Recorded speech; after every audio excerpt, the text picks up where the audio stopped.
When it comes to the animal kingdom, chimpanzees possess an unexpected capacity for violence that can be shockingly deadly when directed toward humans. These seemingly docile creatures have a formidable combination of strength and agility. In the wild, adult male chimpanzees can be 3 times as strong as a human and possess sharp, powerful teeth. When a chimpanzee decides to attack, it can unleash a torrent of brutality, targeting vulnerable areas such as the face and limbs, with the intent to incapacitate and kill. Hit that like button and subscribe right now. In today's episode, we go over 3 of the most savage chimpanzee attacks on humans ever recorded.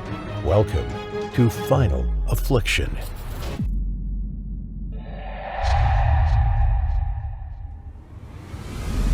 St. James and LaDonna met in West Covina, California, and became high school sweethearts, dating for several years. Despite the growing pressure around them to finally tie the knot, the two stalled their holy matrimony. St. James had a few misgivings about settling down. As a NASCAR driver and car enthusiast, St. James felt marriage would hinder him from pursuing his passions. However, in 1966, he succumbed to the pressure, and their marriage was put in place in a small brick church in the same town where they met. Unfortunately, the tall, good-looking NASCAR driver experienced cold feet and never showed up at the wedding. Instead, he spent the day with his one true love, tinkering with cars. Meanwhile, LaDonna was left in the church, embarrassed and alone with her friends and relatives. St. James couldn't have thought of a better way to gain the entire neighborhood's exasperation. For the next few years, he was the talk of the town. The mere utterance of his name left a bitter taste in everyone's mouth. Finding a way to escape the wrath of the town folks, St. James discovered what he sought in a newspaper ad. A merchant ship was looking for additional crew members for a long-distance trip. More importantly, all the expenses would be shouldered by the company. St. James jumped at the opportunity. For the next few months, St. James traveled around the world on a ship, despite not having been on a boat before.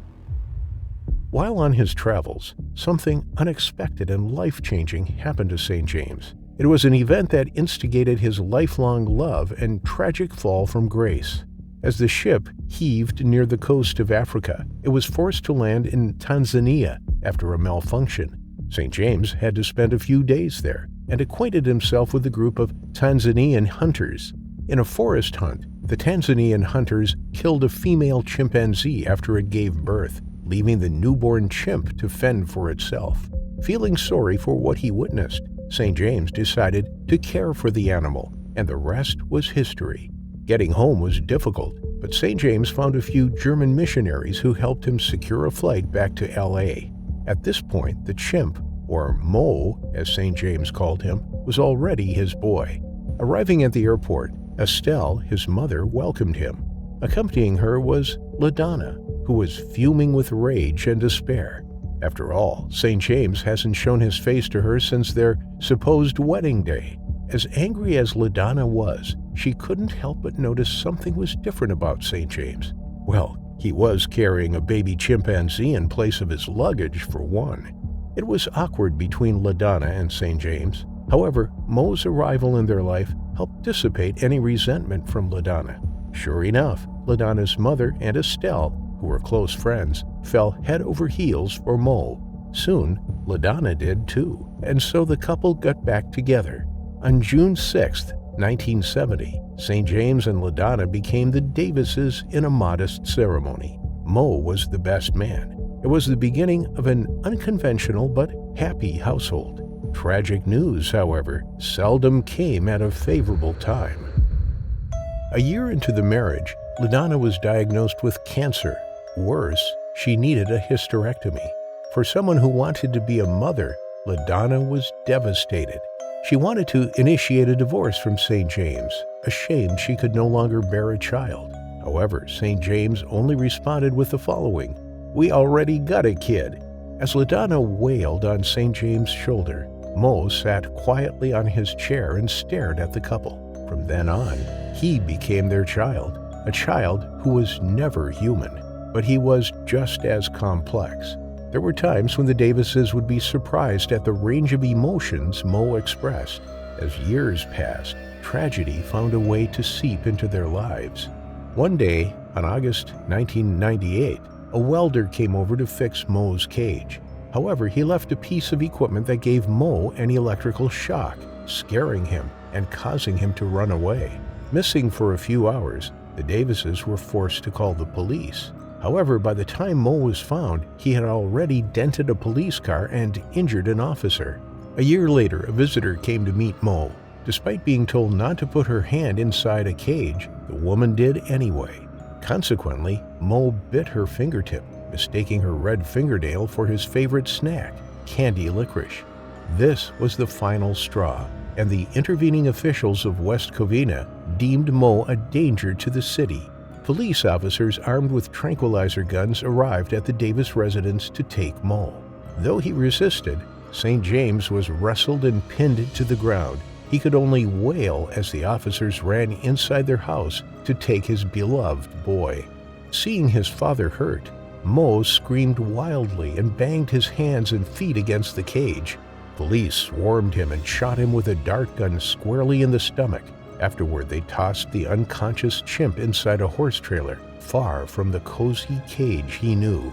The dream had unraveled itself, and St. James and LaDonna could do nothing about it. What came after were years of trial and much attention from the public. In 2004, St. James and LaDonna succeeded in getting Mo transferred to Animal Haven Ranch, a private sanctuary where the couple could visit Mo without restrictions. However, on Mo's 39th birthday, a truly horrifying incident would spill into the lives of the Davises. It was a fine morning on March 3, 2005. For the second time, St. James and LaDonna checked the items in the car. They sifted through the piles of toys, balloons, and presents, wondering if they had missed anything. They brought a white frosted sheet cake with raspberry filling. It was Mo's birthday after all. With St. James behind the wheel and LaDonna in the shotgun, the two made their way out the driveway and rode to the Animal Haven Ranch. It was a 3-hour drive, but they were used to it. Knowing their son was waiting for them made the trip all the more worthwhile. St. James hurriedly parked the car in a vacant space near the entrance and grabbed a small carton of chocolate milk. He hopped out of the car and briskly walked toward Mo. LaDonna beamed a smile and followed suit when she brought the cake. Mo clapped his hands and howled wildly, ecstatic to see his parents. He may not have known it was his birthday, but he knew they loved him. LaDonna brought the cake down, cut a few slices, and handed them to St. James and then to Mo. It was a picture-perfect family reunion. However, something sinister brewed in the distance. A few yards away from LaDonna, a young adult male chimpanzee made its way out of its cage and crept slowly toward them. LaDonna spotted the creature, locking eyes with it. The chimp stood formidably, puffing its chest and exposing its entire upper body that was stronger than 4 men. The chimp decided to charge. The eerie silence of the park erupted into chaos, filled with LaDonna's frightful screams. Seeing the chimp run toward his wife, St. James rushed to the rescue. As the two got closer, the chimp reached LaDonna and pummeled her back, knocking her into St. James' arms. The chimp somehow managed to lock its powerful jaws on LaDonna's left hand, clamping on her delicate thumb. The creature yanked on it, removing her finger like a potato from the ground. The chimp wanted LaDonna's head, but St. James managed to push her underneath their picnic table. LaDonna screamed and tried to command the chimp to stop and submit. However, it was to no avail. The wild chimp may have looked similar to Mo, but it was not cut from the same cloth. Blocking the rampaging chimp, St. James readied himself to receive the creature's wrath. However, the 6'2" former running back didn't expect to see another chimp running toward him. It was bigger and older. One look, and he knew it was more dangerous than the first one. His heart sank, and St. James let out an unrecognizable scream. With all his might, he pushed the bigger chimp away, but it pounced on his back, prompting the smaller one to follow suit. One of them clamped its mighty jaws on St. James' face, crushing the bone above his eyebrow. The creatures then stuck its fingers into St. James' eye socket, gouging out his eye. The wild chimps continued to mutilate St. James, biting off his nose and chewing away at his fingers. They tore him to shreds, ripping the face of his skin, lips, and most of his teeth. Finally, as he lay helpless on the ground, they began chomping away at his buttocks, biting his genitals. They castrated him, and there was blood everywhere. LaDonna could do nothing but scream. Eventually, it reached Mark Carruthers, the ranch owner's son-in-law. He came running toward the commotion armed with a revolver. He let loose a shot at the younger, smaller chimp, but it had no effect. Mark quickly ran back to his house and grabbed a more powerful gun. Mark returned, pointed his gun at the bigger chimp, and let loose a shot directed at its head. The chimp's brain exploded, and it fell to the ground. In response, the younger chimp began dragging St. James' body away from Mark. Kneeling down, Mark aimed at the chimp's chest and let loose another shot. It fell down instantaneously, dropping on St. James' back. When paramedics arrived, St. James was unrecognizable. His face was reduced to a bloody lump with a hole. There was so much of his blood at the scene, even the paramedics could not believe the brutality chimpanzees were capable of. The doctors reconstructed his face through dozens of surgeries after putting him into a medically induced coma. In the subsequent investigation, it was discovered that one of the sanctuary owners accidentally left the chimpanzee's cage open. However, even though St. James was now utterly reliant on LaDonna due to his permanent injuries, the two still visited Mo regularly. Unfortunately, tragedy was not done with the Davises. In 2007, Mo disappeared after supposedly breaking out of his cage. An extensive search was done shortly after. However, they found no traces of Mo. The search for Mo bled through the weeks, and then weeks turned into months, and eventually into years. Mo was never found. St. James and LaDonna could do nothing but wait. They still hold out onto the hope that they could see Mo again someday. Today, the life of the Davises revolves around caring for St. James. Although he bears the massive scars from the attack, St. James suffers from a much more painful, invisible wound. I can talk for days about Mo. I just miss him so much. I've never loved anything as much as I loved Mo. After 30 years of caring for Mo, the Davises must somehow find a way to live without him. As for St. James, his life will never be the same, and his scars are just a reminder of the day his pet chimpanzee Mo nearly took him to his final affliction.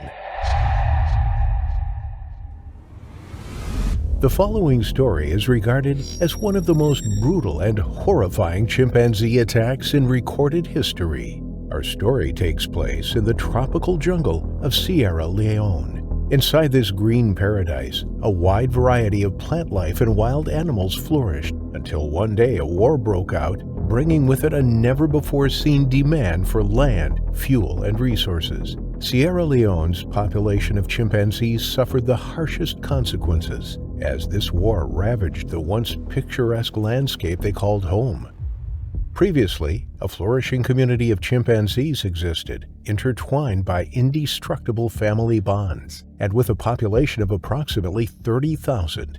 However, this population size was dramatically reduced to just a few thousand due to habitat destruction and ruthless slaughtering by the inhabitants of the jungle zone. These soldiers would typically kill the adult chimpanzees, only to abduct their young and sell them off as pets within the local black market. This prompted several animal rights activists to call for the construction of havens, where these animals would be protected from the vile greed and unceasing savagery of humans, in hopes of preserving this now endangered species. The Tacugama Chimpanzee Sanctuary is one of these havens, located near the capital of Sierra Leone.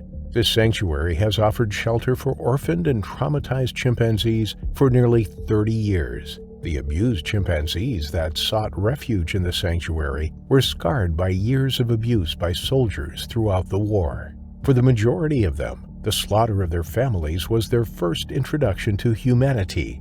Some had their teeth smashed in, or were confined in cramped cages for days. Others were even made to consume alcohol for the amusement of humans. Regarded as a tourist attraction, Tacugama attracts visitors from across the world, shining light on the consequences and cruelty of human expansion on the local wildlife.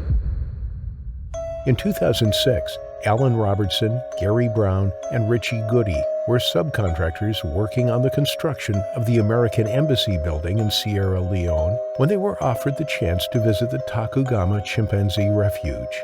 The exciting offer, made by their friend and local guide Melvin Mama, was met with unanimous approval, and the four men called for a taxi to begin the journey toward Tacugama. The cab made the 30-minute trip up a mountainside to Tacugama on Sunday, April 23rd. As they sat inside the taxi, the four men admired the gorgeous countryside, while Melvin told interesting facts about the country's rich history. Unbeknownst to them, as their car mounted the final slope into the 100-acre preserve, things had gone horribly wrong on the other side of the front gates. Workers inside the refuge were in the process of feeding the chimps when a group of them suddenly became enraged and managed to escape the electrified fence surrounding the compound. This incident sparked one of the most brutal and gruesome chimpanzee attacks in recorded history. The chimps went on a rampage, tearing apart anyone who was misfortunate enough to have crossed their path. The newly formed pack of chimps consisted of 31 young adults and was led by a chimp known as Bruno, a 270-pound, 6-foot-tall alpha male who suffered from severe trauma after he was taken from his mother as an infant. After witnessing his entire family get slaughtered by humans, he was later sold on the black market for a measly $30. It's not always the biggest and most aggressive male that commands the troop in chimpanzee culture. Instead, the elders of the pack choose a deserving leader. Even if a particularly powerful male defeats and coerces all of his rivals into submission, the Chimpanzee Society of Elders may not give him their blessing to lead. Alphas are charged with the burdensome duty of looking after everyone and, if necessary, defending the entire pack down to its weakest member. Aside from being the undisputed alpha, Bruno was a massive chimpanzee by any standards. He easily towered over every other member of his pack. It seemed that Bruno held a deep-seated hatred for humans, despite the kindness later shown to him by sanctuary workers. Hatred which the four men, alongside their driver Issa Canoe, were about to become all too familiar with. The vehicle soon came across a closed fence meant to keep unannounced visitors out. As the men sat waiting inside their car, Issa blasted his horn in the hopes that someone would come out and open the gates for them. However, the sound of the car's horn had attracted the attention of the last thing the men wanted to see that morning: Bruno. Bruno soon emerged from deep within the forest, accompanied by his group of loyal, bloodthirsty followers. The chimpanzees soon encircled the taxi, screaming and banging at its doors and windows as the group watched in horror from the inside. Bruno was so big that the group initially mistook him for a gorilla. Quickly realizing the danger they were in, Issa put the car in reverse and hit the gas pedal as hard as he could. As the car suddenly flung backwards, Bruno gave chase and easily overtook the speeding vehicle. He jumped atop the car's hood, screaming angrily as he displayed his terrifyingly sharp teeth. He began bashing the car's hood and front windshield in an attempt to get inside the car. As the car continued to roll downhill, Bruno would shift his focus onto the vehicle's rear windows, smashing through the glass and beginning his assault by mauling Melvin. Bruno began biting his hand while viciously shaking his head, which tore through the flesh and bone, while Melvin screamed out in pain. He struggled to fight him off with the help of his friends, but Bruno was too strong. Desperate to escape their predicament, one of the men told Issa to shift the automobile into forward gear. Upon doing so, the vehicle abruptly came to a stop and veered off in a new direction. Bruno, whose sharp teeth now sank as deep as they could inside Melvin's arm, was caught off guard by the sudden change in motion and was flung back out of the same window he came in through. Alan and Gary grabbed Melvin by the legs just before he was fully dragged out by Bruno, and the two men began hoisting him back inside the car. After the shock of the attack wore off, the pain began to set in. To Melvin's horror and disbelief, almost half of his hand, along with 3 of his fingers, were now gone. Gary attempted to calm Melvin down while tearing off a piece of cloth from his shirt to wrap around his hand, which now resembled a drooping mass of skin. Issa was beginning to lose his grip as fear and anxiety began to take over his mind. He was a local of Sierra Leone and knew what chimps were capable of. He had witnessed with his own eyes how a horde of chimpanzees could tear apart a human within seconds. Issa threw caution to the wind and continued pushing forward, driving right through the bloodthirsty horde of chimps toward the locked gate of the sanctuary. He had every intent of ramming through the gate as the others pleaded for him to slow down. Eventually reaching top speed, the vehicle collided with the heavy metal gates. The collision was so violent that it briefly knocked everyone unconscious. Gary was awoken by the gut-wrenching sound of Melvin's screams. Gary looked around the now run-down vehicle, only to notice everyone had vanished, and he was alone in the car. Gary turned his eyes to where the screams were coming from, only to witness Bruno dragging helpless Melvin away from the car as the vicious horde began ravaging him. Adamant on saving his friend, Gary picked up a sharp wooden log after exiting the vehicle, while letting out an angry roar in hopes of attracting Bruno's attention away from Melvin. Most wild chimpanzees shy away from direct confrontation with humans, even though they are much stronger physically. A human's natural posture makes them appear taller and more intimidating to the chimpanzee. Domesticated chimpanzees, however, or at least the ones who spent a good portion of their lives living among humans like Bruno did, quickly realize the physical advantage they possess over humans, both in terms of strength and agility. Bruno, who accepted the challenge, began the charge towards Gary, pounding and flailing his arms around as he stood on his back legs to appear taller. Bruno, who was 6 feet tall, easily towered over Gary, who was only 5'9". But Gary remained calm as the beast leapt onto him. Gary raised up his weapon, struck Bruno in the neck and knocked him down. Bruno attempted to get up, but Gary wouldn't let him. Bruno's pack froze in fear as Gary pummeled him over and over with the wooden log. Bruno, who later gave up and began showing submissive behavior towards Gary, retreated back into the forest and disappeared. Witnessing the defeat of their leader, the angry horde of chimps grew even quieter as they dissipated into the forest from where they came. After his victory, Gary turned his eyes toward Melvin while trying to pull him up onto his feet. Melvin could no longer stand on his own, as it appeared Bruno had bitten off most of his right foot. After making sure the horde was gone, Gary informed Melvin was going to find help. As he traversed the unfamiliar forest, he eventually came across Richie and Alan. He instructed them to go and find help while he tended to Melvin, but before they left, he noticed Issa was nowhere to be seen. Richie informed Gary that after Issa's failed attempt at breaching the sanctuary's metal gate, he exited the vehicle and climbed over it, while leaving the rest of them to fend for themselves. As he headed toward the main road, Gary nodded in disappointment before warning the 2 men to stay vigilant and watch their backs. After eventually getting back to Melvin, he tied another piece of cloth around his right foot in attempts to stop the bleeding. Melvin leaned on Gary's back for support as the 2 made their way toward the main road, where they eventually came across a military van. Apparently, Richie and Alan had managed to reach a military patrol unit and informed the soldiers of their whereabouts. The van soon picked them up and rushed Melvin toward the nearest medical facility, where he could receive treatment for his injuries. Gary breathed a sigh of relief as he knew Melvin and the others would be okay, yet he still couldn't believe or fully process the events of this horrific day. While Gary, Melvin, Richie, and Alan all made it out safely, a crueler fate awaited Issa, who was later found bloody and torn apart. His jawless, disemboweled body was ravaged beyond recognition. The angry horde of chimpanzees appeared to have caught up with him, tearing all 4 of his limbs from his body before feasting on his remains. Bruno, on the other hand, could never be found. While 27 of the 31 escaped chimps were eventually retrieved, Bruno was among the 4 who were not. Many attempts at locating and bringing back Bruno were launched, and all were met with failure.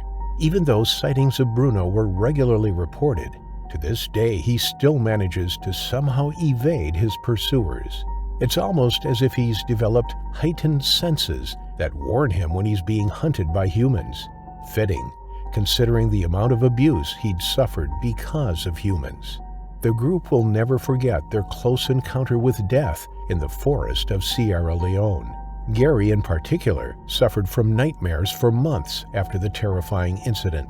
He considers himself lucky that he managed to fight off Bruno and rescue Melvin. He's thankful of being able to reach safety, unlike Issa, who was tragically ambushed by the savage beasts, screaming in horror as he succumbed to his final affliction.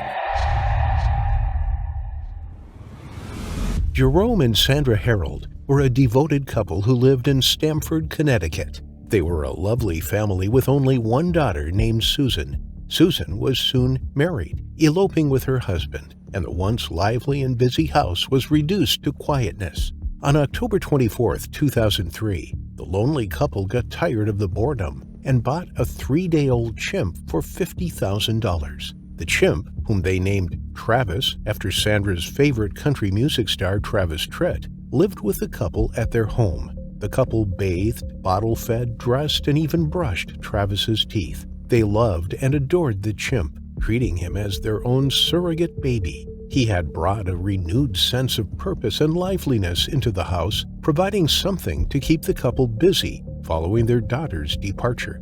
As Travis grew, he embraced the ways of his human parents, learning how to decipher their verbal and nonverbal language. The couple had to restructure their house to accommodate the fast-growing chimp. They created a huge room and hung swinging tires on ropes for Travis to play and roam. He was ever busy swinging and jumping on the couch and bed as the couple worked on other errands. At the dinner table, Travis had a seat and a stemmed wine glass. He took his meals with the family. The couple had really pampered him.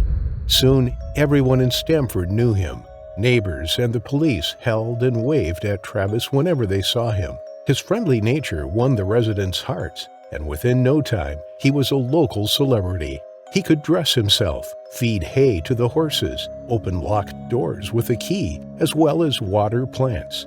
To him, technology was a curious feat that he strived to learn. His love for baseball had him mastering watching TV using the remote control. The chimp could also boot and log into the family computer and browse pictures. He had a weak spot for ice cream, which had him memorizing the days and times that the ice cream truck passed by the house. In 2003, the couple headed to town to replenish their supplies, carrying Travis in the back seat with his window partially open. They were stuck in traffic when a person walking past threw an empty soda can into the car, hitting Travis. Calmly, Travis unbuckled his seatbelt, unlocked the car door, and chased after the culprit. However, Travis didn't catch up with him. He then knuckle-walked to the tarmac, lay on his stomach, and started rolling, bringing the traffic to a halt. The traffic officers had to call for backup, as the drivers and other locals were treated to a humorous chase. Travis smiled as he skidded and jumped over cars, evading the over a dozen police officers after him. The chase went on for almost 2 hours before a tired Travis finally walked himself back into the car and buckled his seatbelt. This incident led to the Connecticut authorities passing a law that ordered no resident to own a pet primate weighing more than 50 pounds. Travis was luckily exempted from the rule because the Heralds had owned him for long and the authorities believed he posed no risk. Unfortunately, in 2004, a year after this incident, Jerome Harold lost his battle with stomach cancer. This left Sandra and Travis, who saw Jerome as his alpha, deeply devastated. The home was once again covered by a cloud of sadness as Sandra was down in the dumps. However, that wasn't the only pressing issue, as soon enough, officers from the Stamford Animal Control Department started knocking at her door. The officers were concerned for Sandra's safety. With Travis transitioning into early childhood, he had now amassed enough strength to equal 5 muscular men. He was prone to aggression, especially during his adolescence, which meant he would be hard and harmful for Sandra to control. The animal control officers advised Sandra that keeping the chimp in the coming years was impractical. Having never shown any signs of aggression or violence, Sandra was not worried. With grief over her gone husband gripping her like a vice, Sandra sunk into depression, halting all her social activities and communication. She spent days sitting and rocking back and forth on her chair by their yard as she watched the sunsets. Her unstable and vulnerable condition had profound effects on Travis, who spent his days eating snacks as he watched TV. He never left the house, and with little to no physical activity, Travis found himself ghastly obese at 240 pounds. His once shiny face had turned black, full of wrinkles. His chest had shifted from sturdy to flabby as hair loss took over. On Sunday, February the 15th, 2009, Sandra picked up her phone and rang her close friend Charla Nash, inviting her for a lively chat. Sandra and Charla had been friends for years, and she was a frequent visitor to the Herald's house. Travis knew Charla, having seen her uncountable times. After catching up, the two left Travis alone and headed to Mohegan Sun Casino. They began with the salon and had their hair made before heading for dinner. Afterwards, the duo enjoyed gambling before heading home. On setting foot into the house, an eerie feeling stirred Sandra differently. She noticed that Travis was uninterested in his favorite ice cream. The TV and computer were off, which was odd, considering how much Travis loved his shows. Sandra mixed with the Chimp's tea before retiring to bed. The next morning, February 16, 2009, Sandra woke up to find Travis aimlessly romping in the yard. She tried calling him back into the house, but he ignored. Something was off. She immediately rang Charla and informed her of Travis's behavior. Without hesitation, Charla got into her car and sped to Sandra's home to help her get Travis back into the house. She alighted and picked Travis's favorite toy, a red Tickle Me Elmo, that she hoped was a good bait to lure Travis back into the house. The duo, feeling confident in their ability to handle Travis, headed out to the yard, but on seeing his favorite toy, Travis snapped. As if driven by a fierce possessiveness over his favorite toy, Travis lunged forward, throwing Charla to the ground. He then stood over her, and using his massive jaws, he sunk his teeth into her face. As Travis's jaws clamped, Charla let out a chilling scream that echoed through the neighborhood. Travis ripped off her lips and nose and tore her eyelids. Sandra quickly grabbed a shovel and hit Travis several times, but he was unstoppable. He continued biting and attacking Charla, completely crashing her facial structure. Sandra dashed back to the house, grabbed a kitchen knife, and stormed back out to help her friend. Travis was so engrossed in the rampage that he didn't notice Sandra approaching him. With all her might, Sandra plunged the knife into the chimp's back and took a step back. Travis stopped mauling Charla and turned, glaring at Sandra with his eyes wild with rage. He then turned to Charla and continued mauling her as if nothing had happened. Charla could hear the sounds of her own bones snapping as Travis bit off her left hand. She shouted at him, "Travis, stop!" But Travis was in a frenzy. Seeing the ferocity of Travis and foreseeing that she was going to be next, Sandra got into her car and locked all the doors. Her hands were shaking with fear and her heart pounding in her chest as she fumbled for her phone and called 911. What's the problem? Police! Send the police! What's the problem there? The chimp killed my friend!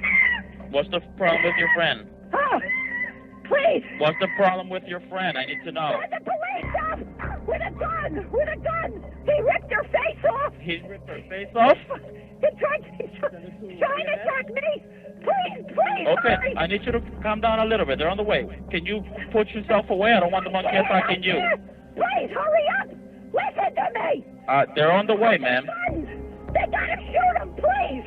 Please, hurry! You're there with your friend. I need you to help your friend. Can you go help your I friend? can't! He tried to attack me now! Is he still there with your friend? Yes! Okay, so then back off. Then don't get any closer, okay? They're already on the way. please. If the monkey moves away from your friend, let me know, okay? So we can try to help your friend. No, I can't. She's dead. She's dead. Why are you saying that she's dead? She's dead. He ripped her apart. He ripped what apart? Her face? Everything. He ripped her apart? I think I'm gonna faint. I think I'm gonna pass out. No, just breathe, okay? I'm gonna stay with you on the phone until they get there. Listen to me. Please hurry. Please hurry. Oh my God. Sandra felt like her heart was in her throat as she watched Charla lie unconscious.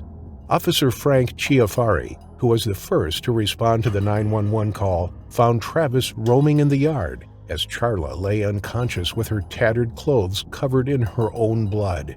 The enraged Travis then circled the police car, looking for an open door. Inside, Officer Frank was scared to death as the 240-pound chimp smashed the passenger window and unlocked the door.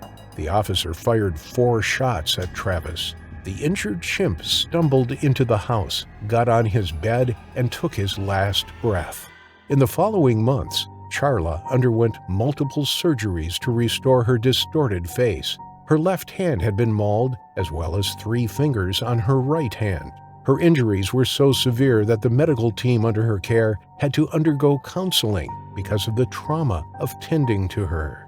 The toxicology report on Travis revealed that he had been dosed with which may have fueled his aggression. Others argued that Charla had changed her hair color and curls, making her unrecognizable as she held Travis's favorite doll, which spooked him.